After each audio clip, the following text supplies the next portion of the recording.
Martin, thank you so much for being with us here today. So give our viewers an introduction to the Leviathan Cannabis Group. Sure. I'm the head of Leviathan Cannabis Group, and Leviathan is a marketing and branding approach company to the Canadian, US, and European markets. We recently announced the acquisition of a late-stage applicant in Port Colborne, Ontario. The initial capacity is 20,000 kilograms per year, one of the largest initial grants in Health Canada history. Ultimately, within the next 2 to 3 years, we'll build that up to 150,000 kilograms per year of flower, as well as products. It should yield in excess of $500 million a year in revenue, but we really view that property as our foundation or stepping stone to the European market. We are very active acquiring and building relationships in European distribution. Ultimately, we believe that Canada is very much a maturing market, a small domestic market, and our strategy is really to attack primarily the European Union with our products, both on the cannabis side and hemp-derived products as well. Mm-hmm.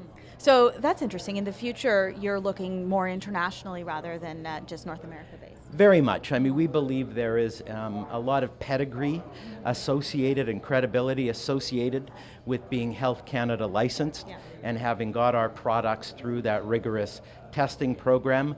But from a market size standpoint, Canada is, a blip on the radar, and it's already been so consumed by many of the large companies like Canopy and Afri and Aurora that our belief is that this second stage of companies like ours coming public now really need to look internationally to make their way in the world.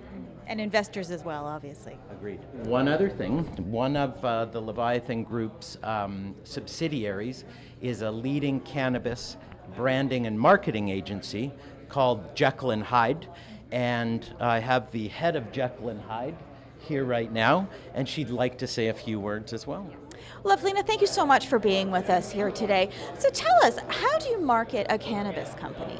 What's really important is to really put the story out there. Cannabis is becoming one of those industries where everyone thinks they know about it because of a lot of the propaganda out there, especially with it being renamed marijuana. It's really important to have your story and put it out there in a way that people understand. A big part of what we do is the education side of it. Right now there's regular consumers who use cannabis, and then there's a huge majority that want to try it but maybe a little scared of it. So our job is to understand sort of what brings your company together, what's your ethos, and then portray to the consumer so that they understand it in an informative and educational way.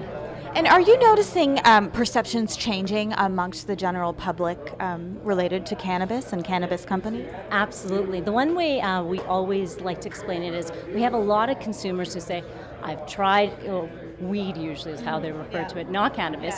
I tried weed in high school, I hated it. So we always say, okay, great. What did you try? Was it sativa? Was it indica? Was it a hybrid? And they look astonished because they have no idea what we're talking about. So the next question we say is, the analogy we use a lot is, it's like trying moonshine and then saying I hate all alcohol. And that's sort of, once you explain that to someone, they say, oh, I didn't realize that cannabis had a whole variety, and there's sort of pros and cons, and there's different varietals. So it's a big education part of it is what we're finding. And so for our customers, our clients, it's about getting to their target audience by informing them and teaching them about cannabis. Thank you so much, Lovelina. Thank you so much.